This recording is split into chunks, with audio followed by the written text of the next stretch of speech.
Hey guys, this is Chauncey with Session Stories, and today we are joined with HiDanny. He is breaking into the music scene with a sound that is fresh and identifiably his own. His artistry is unique, weaving together emotion and familiarity in a way that feels both comforting and personal. He beautifully blends together indie, pop, and folk, leaving listeners wanting more and more. So we are so grateful to have you here today. Thanks for joining. Thank you for having me.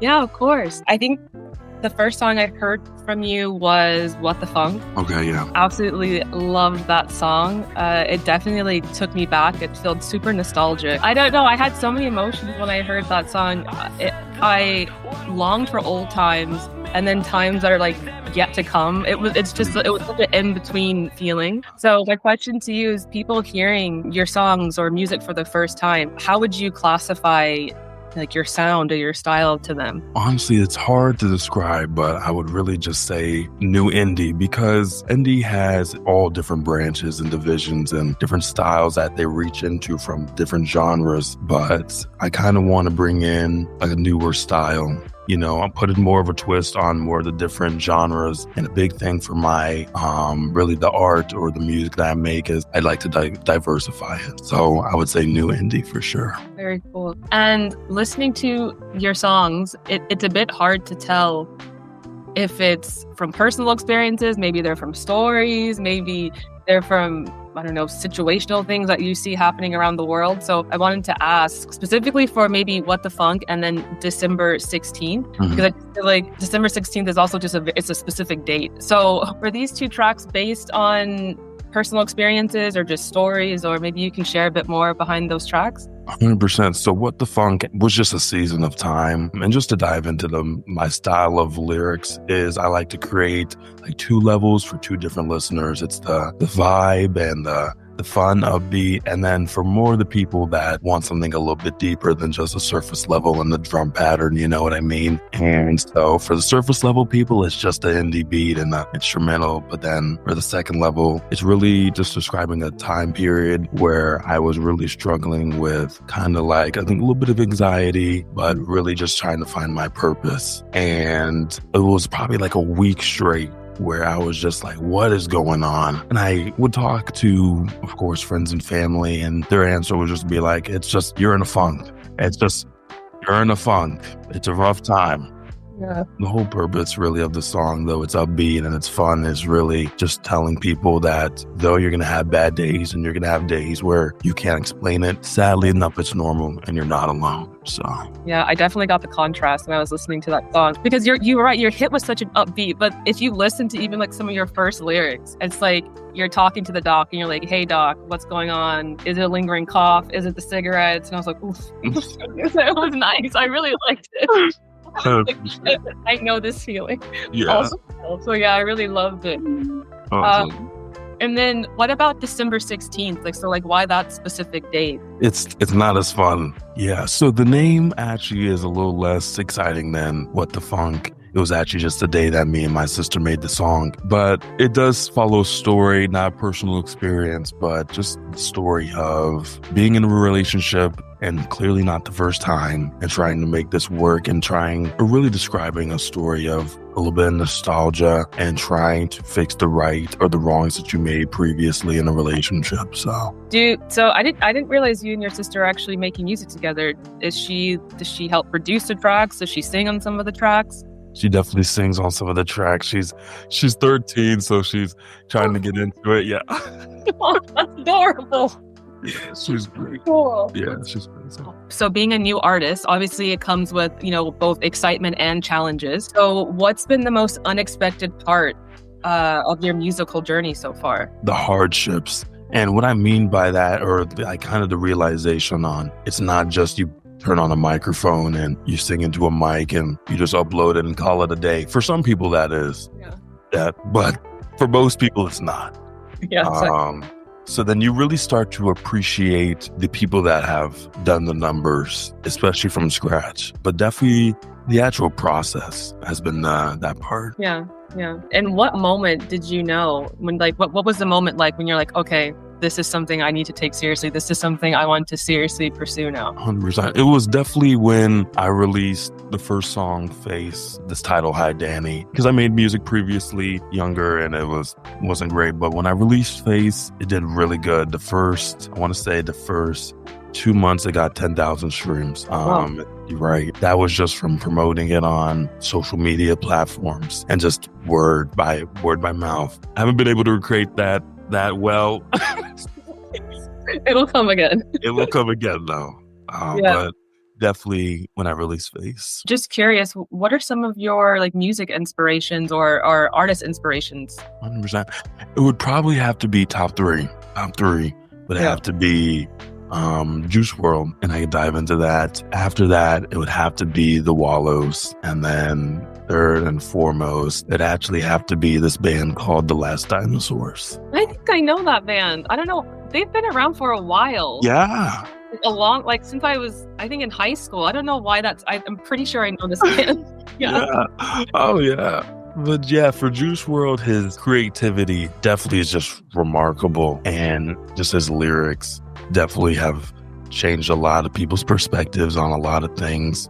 For the Wallows, without a doubt, being able to diversify indie and even the genre alternative and just twist it in so many ways, but be able to still bring it back to their own style, if that makes sense. It can change it, but it's still, when you hear it, you're like, that's the Wallows.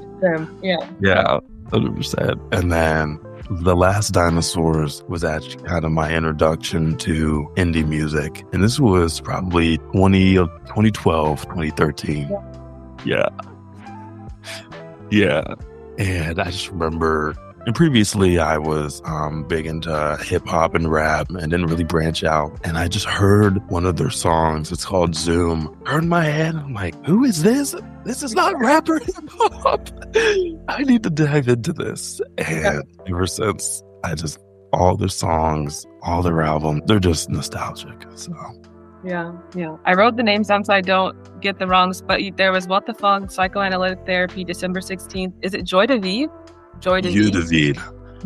I thought it was Joy de Vivre. I was like, that's not right. And then Joji, yes, yeah. Will these 5 be on an upcoming album or EP, or are these just staying single? The only one that's actually going to make the cut to the album is What the Funk. I do love all the songs in different ways, but we've got too many that we had to section off. So. Yeah. And do you already have a name for the album, or like a theme that you want to have for the album? Yeah, so I actually have an EP coming out at the end of the month, and then an album, or my first album, coming out this summer. But for the EP, it's going to be called Search Party, after the single that I have, or one of the first tracks I have on there, which is also called Search Party. It's just more of a punk rock style, also branching out, but still has some of the indie guitars that I really love. So Search Party is going to be the name of one of them, and the summer album, I haven't found a name yet. Very cool. That's exciting. That's super exciting. Yeah. And then, do you have a favorite so far? Like, out of all of your releases, what would be your favorite? And maybe you can tell us why.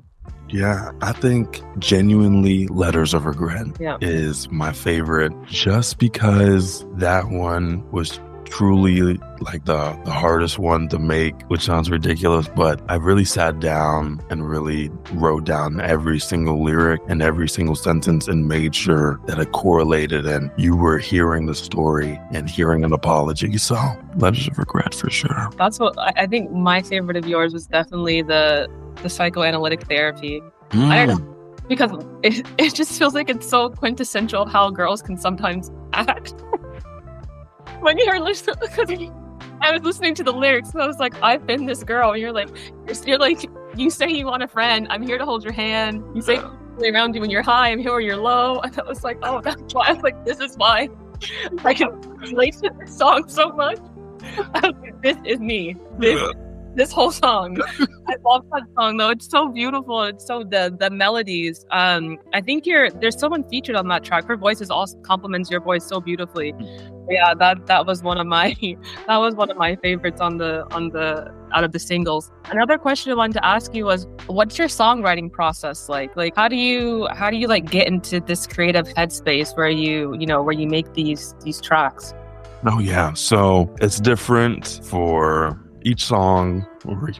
I would like to say each song has a different objective, just depending on how the day is. I like to go ahead and try to find some kind of instrumental off of BeatStars, or I'll have a friend make it for me. I've got a couple, but if I'm really just in a good mood, I'll obviously just ask them to send me a song, or I'll go on BeatStars and I'll go ahead and check out, see if I like anything. And if that goes from there, I'll usually just freestyle and see if I can find a melody. And usually I'll find like a sentence or a word, and I'll base it off of that, whether it's sad, happy, you name it. But then there's also a different writing process for when I need to express some feelings and I need to get a point across. And that's where you get psychoanalytic therapy, letters of regret, what the funk. That's where you get those ones. In that case, I'm finding a melody and I'm finding what's going to have really the most emotional response, and then I'll go for my lyrics. Then I'll find the story. I'll reach back, either going through something in that moment, or I'll reach back to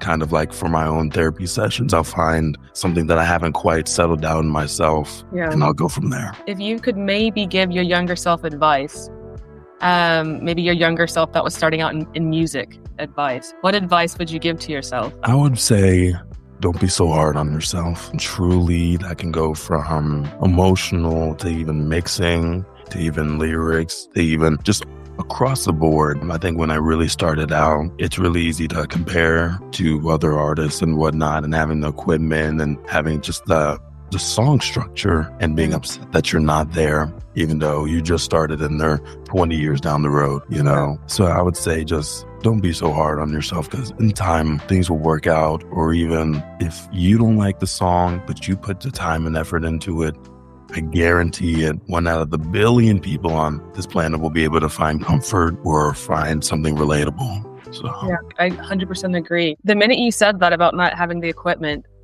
I can't remember his name. He's like one of the biggest. He's a POC.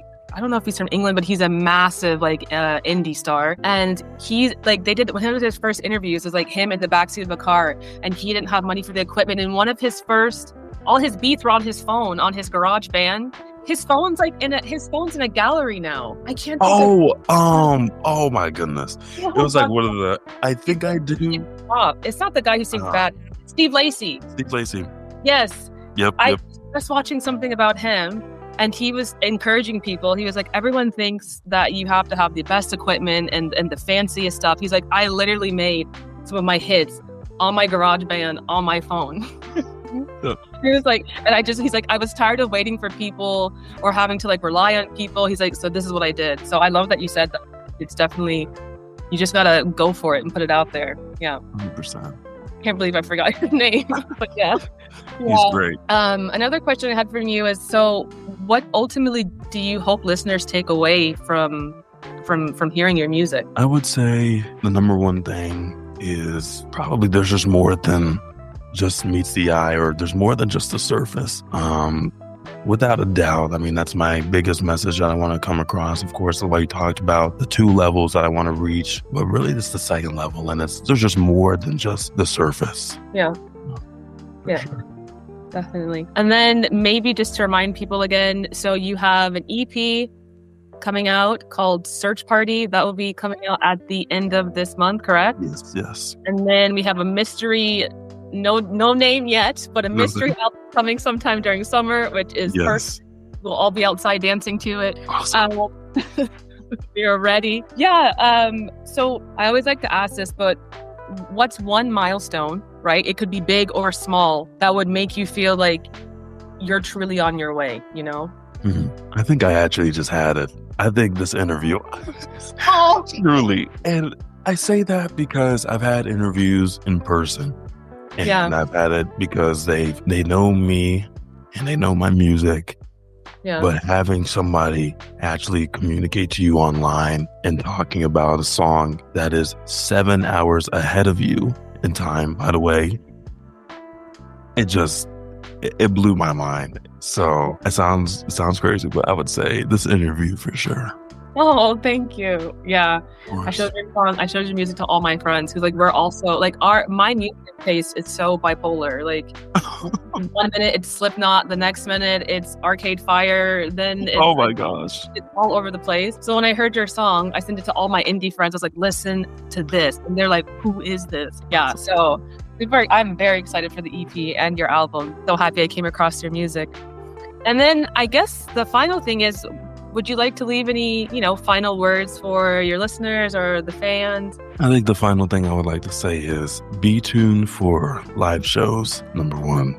But in a serious note, just be ready for the summer. I've got a lot of songs that are just ready for you to listen to and to be able to relate. And I've promoted some of them online, so they know, but just be ready and stay tuned and keep your hearts open. So very cool. Thank you so much. Thank you. Of course, thank you for having me.